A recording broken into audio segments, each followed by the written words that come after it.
Right. Aha, I am recording this meeting.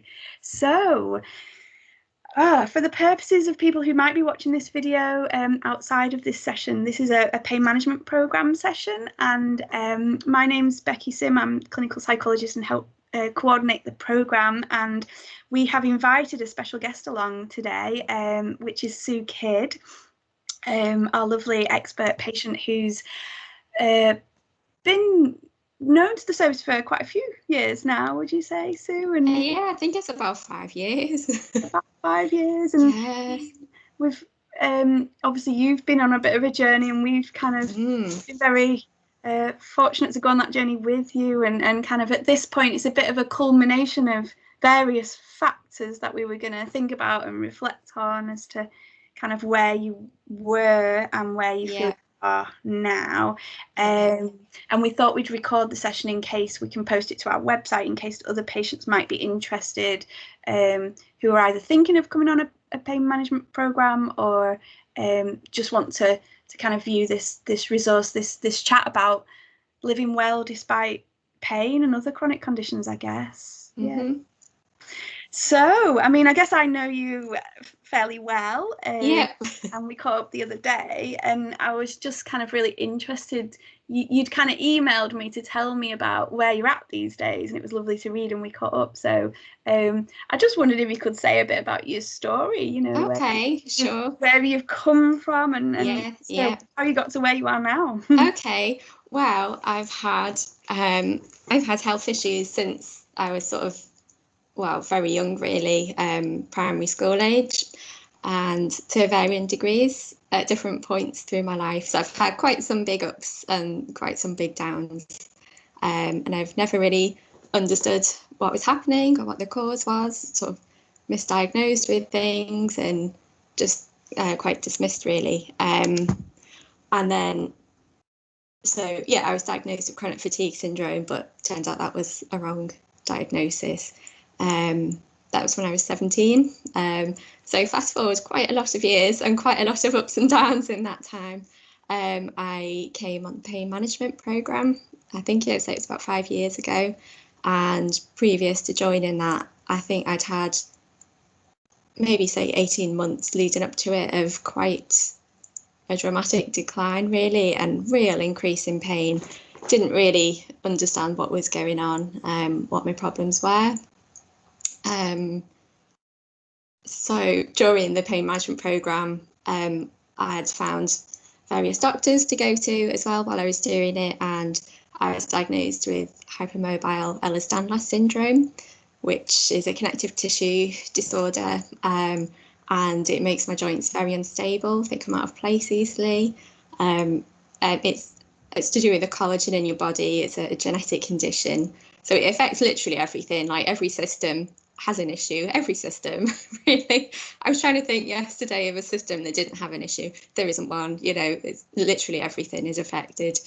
And it was a very big relief to get that diagnosis. I think that was really key, actually, to understand what was going on and how I could work with what I've got with that information, really, to do the right thing, not do the wrong thing. And so in the meantime, I was doing the pain management program, and oh my goodness, just learned so much helpful stuff, really, and met some really amazing people. I'm including all the staff here because they're just amazing, really, and have helped me so much. I can't really thank them enough, to be honest. Just to learn about the mechanics of pain, that you're not necessarily doing any harm when there is pain. It doesn't mean there's you have to stop everything. Learning about pacing, mindfulness. Mindfulness for me is the biggest help, I think, really, that's really helped me. And sort of getting to acceptance through mindfulness.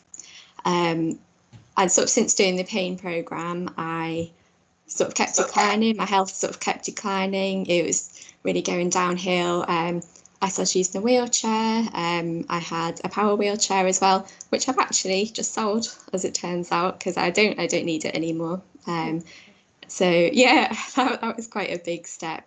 And then at my worst, I would say I struggled to stand up really at all. I was having about like 8 drop attacks a day where I would just collapse to the floor.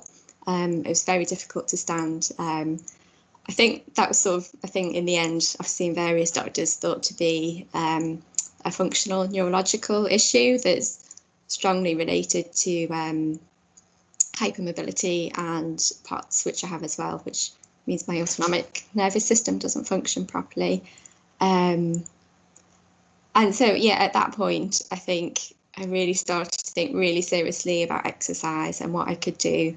And my goodness me, I started so basic. It was literally just sitting in a chair for like 30 seconds in like a good posture to try and just engage some of the proper muscles. When I don't sit properly, like everyone, it just, because of the laxity of my joints, it's an effort to sit up really. So my muscles do have to work quite hard.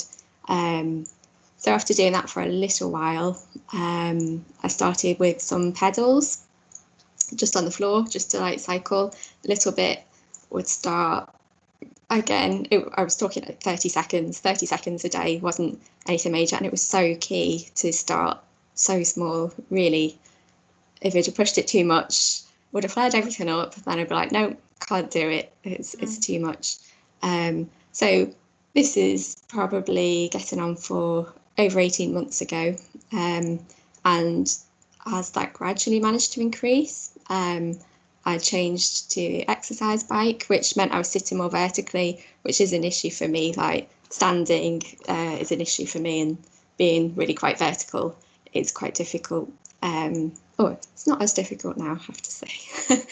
And I had to be doing a bit of cycling before I could even tackle walking, and that again was just tiny amounts, just up and down my hall, not going anywhere. And it took a couple of months of doing that before I actually ventured outside. And so as time's gone on, I've been lucky that I've been able to keep building, and I really am at a place now which is quite unbelievable actually. When I think back, it's just, yeah, it's very strange thinking back. And I have no idea where this will lead, where it will go to. I don't know. Obviously, no one can predict the future, as I think this year has proven to everyone. You've no idea what's going to happen. So I would just try my best to just keep going and do what I can. And throughout all that time of doing the exercises, I really did make good use, I have to say, of physio at the pain clinic. Every time I would start a new exercise, something would flare up. There would be like, I think I covered like my whole body in the end, like my ankles and my feet would hurt. When I started walking, I had problems with my knees, and then with my hips, and then with my shoulders when I started doing some like Pilates based stuff, and my wrists, and just everything really, and my neck. There's been a lot of issues there as well. But yeah, oh my goodness, it's so important that I was able to access that and be reassured that no, nothing major's going on. It's okay. Carry on. Or if things were flared up a bit, it's like, well, just maintain it. Don't push it any further. Just maintain where you are. And if you have to, just take it back a little bit, and then we'll carry on. I'll start again. I'll just keep going, really. So that's, sorry, I've just realised I've been talking for absolutely ages here without a break. Does that, yeah. And tell us a bit about, what does life look like for you now? Well, I'd say it's very different. It is different, but the reality is I still have chronic illness. I still have chronic pain and fatigue and various things, still have various issues. So I don't think I'm going out anymore. And then obviously there's been the whole lockdown thing. So it was never an aim for me to get to or be able to go out all day, every day, doing like all these things. But for me now, exercise is a really big part of my day. It would be the first thing I do in the morning. Before I get a shower, because my goodness me, I do sweat thanks to my autonomic nervous system. So yeah, get that done, and then it puts me to a good start for the day. And walking for me now, that's the biggest difference. And to me, walking, people take it for granted. They take it for granted so much. Walking is freedom to me, really, and independence. Sorry, don't make myself cry. Yeah, means so it does. It really does. So walking my dog, that's my life, really. And at this point in time, that's all I want from my life. It makes me so happy, and I'm so lucky that I live somewhere that I can walk from my house. You know, it's a lovely path like down to the sand dunes, and I can just go and sit there for a bit. You know, my dog will just sit next to me, and we'll just chill out and take in the fresh air. Maybe do a bit of like mindful breathing and just be really present. And then we'll just walk home. And that walk is, I think it's about 4.5 kilometres, nearly 5 kilometres, like a round trip. And it takes, because I have my dog and he stops at everything, the actual walk-in takes a good hour and a half. Yeah, I can't really believe that when I say that, to be honest, because it's something. So you kind of went from a really difficult place, and it's been a roller coaster, hasn't it? 'Cause like yeah. Up points and down points, and right now in your life it sounds like it's a relative kind of up point, and that's come with a lot of kind of hard work and perseverance and setting your mind to kind of very, very gently, as you kind of described, building your body back up in some ways. Yeah. And you're at this amazing point, which I don't think either of us would really have believed. Like, walking your dog through the pine woods for an hour and a half, most days, every day, I think you said, and using some of your mindful skills as well. And so you've talked really eloquently about how you kind of physically did it in some ways. Yeah. And having known you, there's definitely been kind of other changes, haven't they? Kind of ways you view things, and what's helped you? How have you done that? You know, I think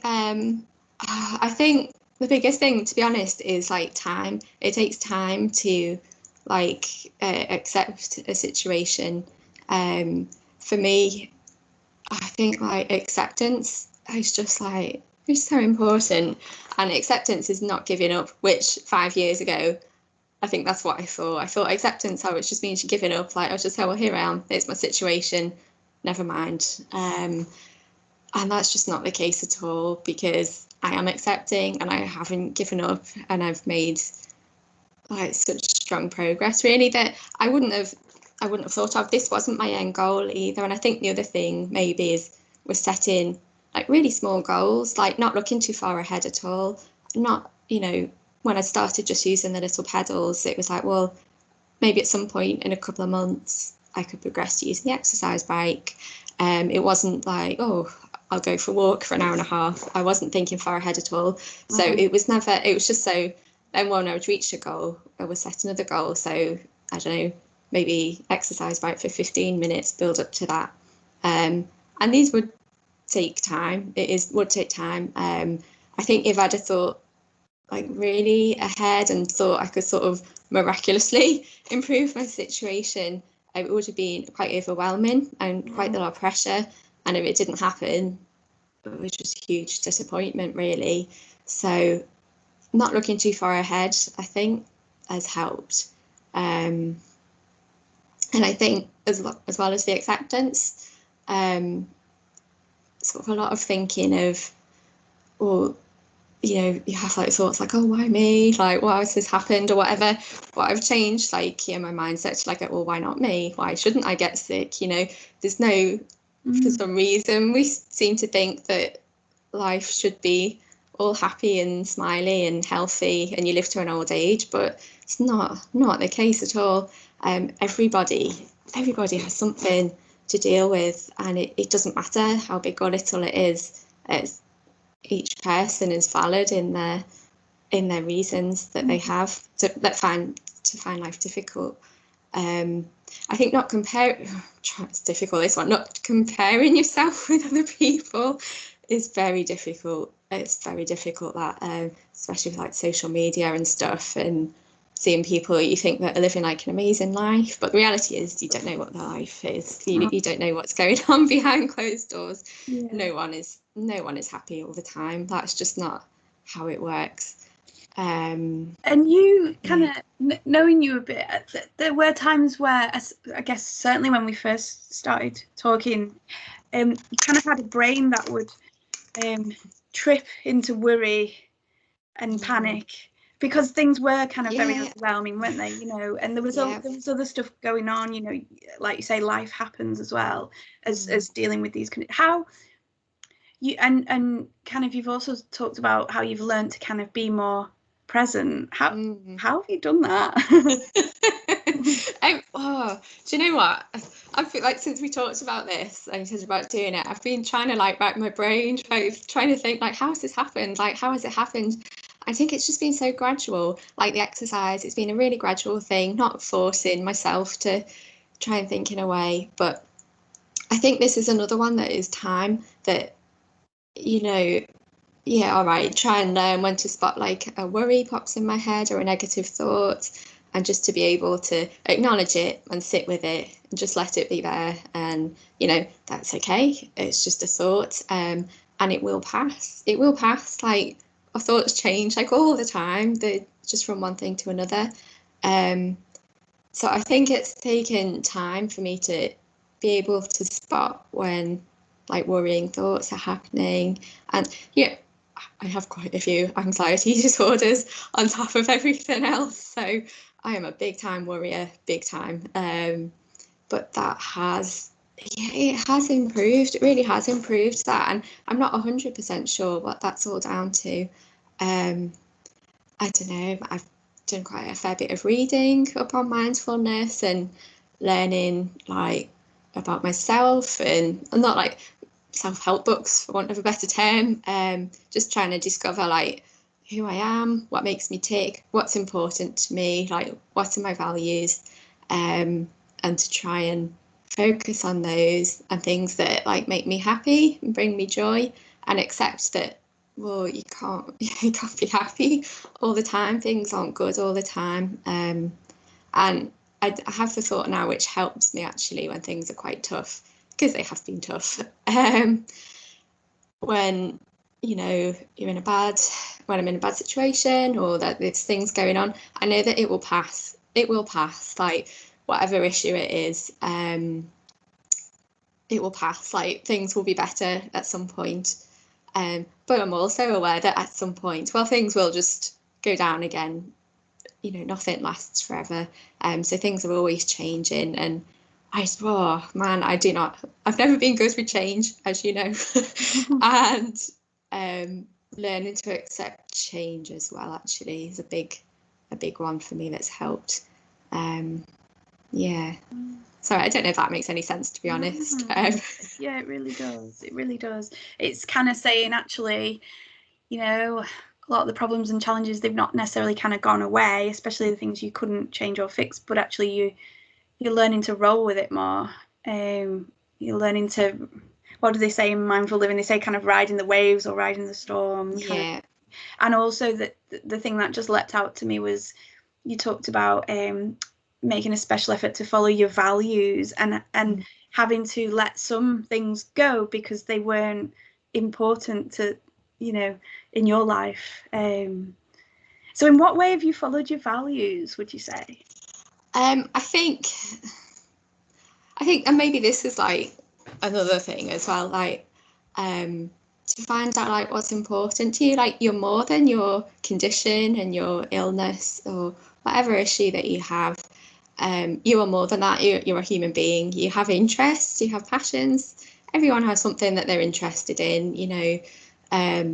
For me, you know, that will be cooking. That was my big thing, cooking and baking, and being in nature. That's always been a big thing for me, always, since I was a little girl, really.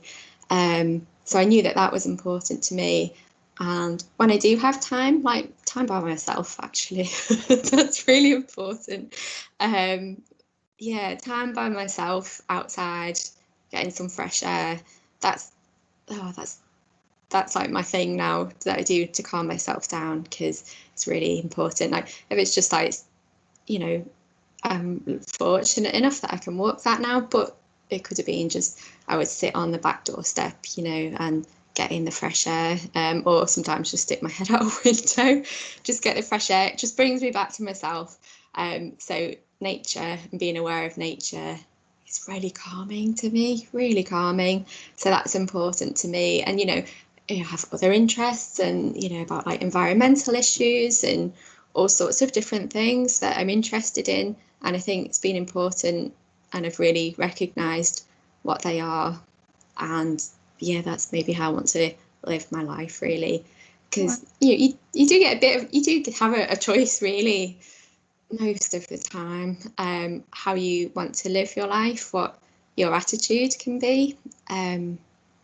Yeah, I've found for me is trying to choose like, no, I want, yeah, choose to live in a more mindful way, and appreciating myself, and yeah, accepting my limitations where they are, but also knowing that I've been able to improve things where I have as well. Yeah. Wow. So kind of, yeah, accepting limitations, and also taking kind of like a mindful awareness to the choices you can make within your life. And you said that, you said, you know, you can choose how to approach and respond and what attitude to take to things, even though clearly you are someone who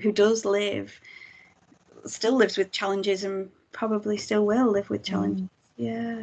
And can you say anything about the kind of fear thing? Because like certainly at various points, understandably, I know you felt very frightened about things, so things to do with your condition and things wider, like being worried about going for the walk, being frightened. You know, you wanted to go walking with your dog, but you were terribly frightened. How did you get through that? I think I was just it was big. It was a big one to get through. Like, yeah, acknowledging like the fears that I had, like with my conditions. I have no idea what the future's going to hold. I don't think it's going to be great, but I don't know. I'm going to have many issues for the rest of my life. That's just how it is. And I don't know what they're going to be. And yeah, a few years ago, that really got to me. Yeah, I just couldn't. It was just really overwhelming to think about that. But, you know, no one can predict the future. And I think that just took a bit of time, and maybe working with you as well. And if you spend all your time like in the future, thinking about the future, you really are missing out on what's happening now, and what's going on at this point in time. You know, you could be worried about the future so much, you miss your opportunity like now to actually make small changes really to improve potentially your future. So maybe sort of switching, I think it's just taking time to acknowledge that the worry about the future, yeah, and so as time has passed, that's sort of eased a bit. And I think my thoughts now are like, well, I don't know. No one knows, like no one knows what's going to happen. So we'll just go with it. We'll just have to go with it. Yeah, and then as for the worrying about going out, that was big. That was a big one. When I started like walking from the house on my own, so I was using my walking sticks then. And I was on such a strict time, you know, I think I didn't leave the house until I got my walking up to 4 minutes. So I knew I could walk like a little bit up the road and back without, you know, just getting to the end of the driveway. And I was so worried about like, oh, what are people like going to think? I look so weird. Like, you know, I set a timer on my watch to like tell me after like 2 minutes so I could just turn around and come back. It's like, well, what if people see me just like turning around and like I'm going to look like such an idiot. And that, you know what, I just had to face that and just get on with it. Just had to just get on with it. And yeah, there were times when like I'd just be walking and my watch would tell me to turn around. I'd be like, okay, well, there's someone right next to me in the garden here. Like someone's just reversing out the drive. They must be thinking I'm just completely mad. And when I got home, that actually really made me laugh, because I just thought, like, what? This situation is just, it's so weird to me that I'm even doing it. And I think because it made me laugh, a sense of humour is very important. Very important. It really is. And you had the thought, of, oh God, everyone's going to think I'm an idiot, or what are people going to think of me? You kind of had the thought, but you did the activity anyway because it was important to you. Yeah, that's right. Yeah, just had to do it, and the more I did it, the easier it got, the better I was at handling that thought. Yeah, and in time, you know, it's like, well, if I saw someone doing that, I might think, oh, okay, they're just returning to where they've come from. I wouldn't think anything of it. I wouldn't think like, oh my God, they're so weird. Like, I wouldn't think that if I saw someone doing that. So it's like, well, why just assume that everyone else is thinking that? So that thought almost didn't have as much power anymore. No, it didn't whereas at at the all. start, it was very powerful, understandably. Yeah. But you kind of noticed the thought, and then you pursued what was important to you anyway. Yeah. And then in time, like while I was walking, I would walk for like a certain, like for halfway, and then at halfway I wouldn't use my sticks coming back, so I would just carry them coming back. So that was a new one that was like, well, what if my neighbours see me going out like using walking sticks, and then I come back and I'm just carrying them? It's like, that looks a bit weird as well, but it doesn't matter. It really doesn't matter. Like, I was doing what was best for me and what I needed to do. Yes. It had to be done. It had to be done. Yeah, I don't use my walking sticks anymore. I don't use any aids for walking at all now. That's amazing. Wow. Yeah. I think your story is a true one of courage and persistence and perseverance and self-reflection, making choices.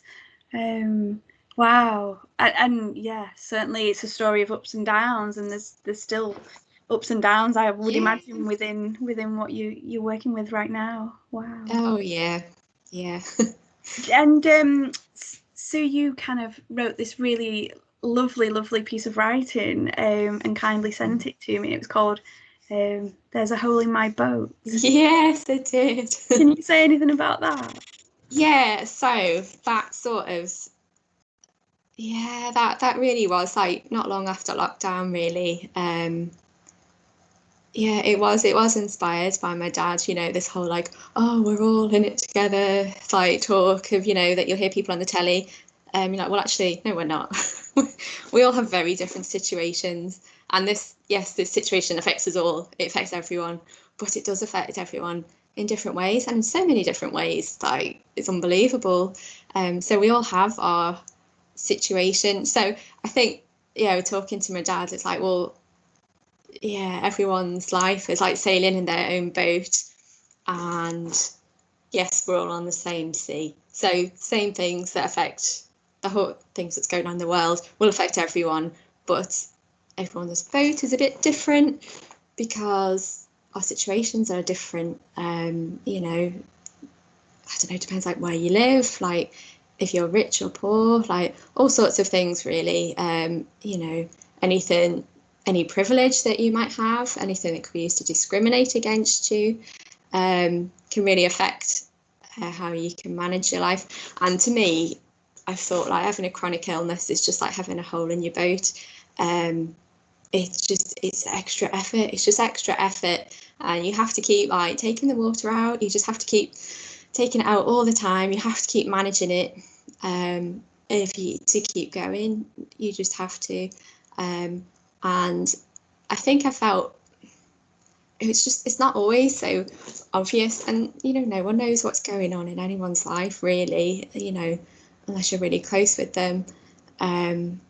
So yeah, I think it sort of came from there really, and sort of once I started thinking about like the realities of living with chronic illness, and I've gone from having an invisible illness to it being very visible with my power chair, and back to being invisible again. So really have seen both sides of that. I'm treated very differently. So I think to be like accepting the whole really in your boat. If you struggle with acceptance, and I've really struggled with that at times, I really have.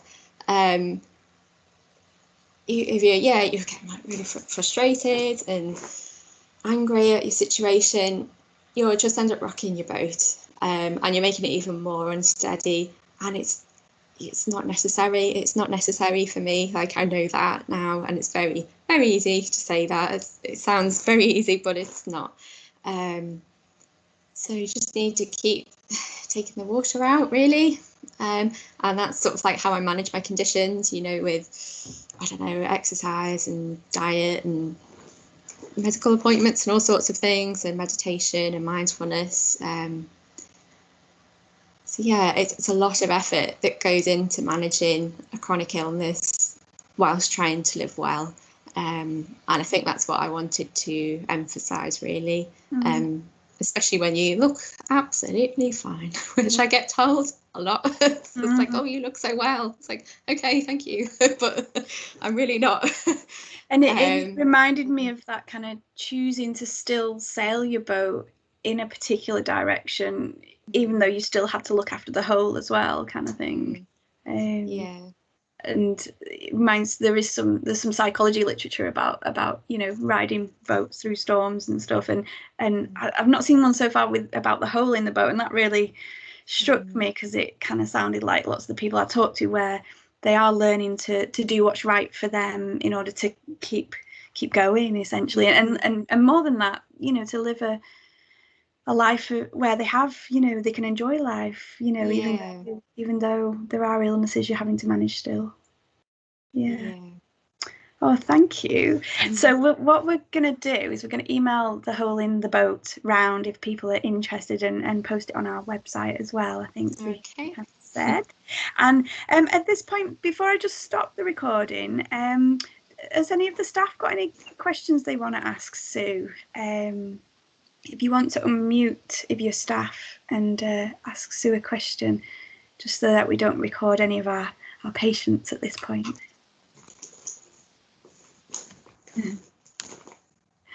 Okie dokie. So I'm going to stop the recording, then we'll come back together as a group. But thanks so much, Sue. It's been lovely to hear your story, and interesting to pull out the ways you now do live well with your condition, despite the challenges. So thank you.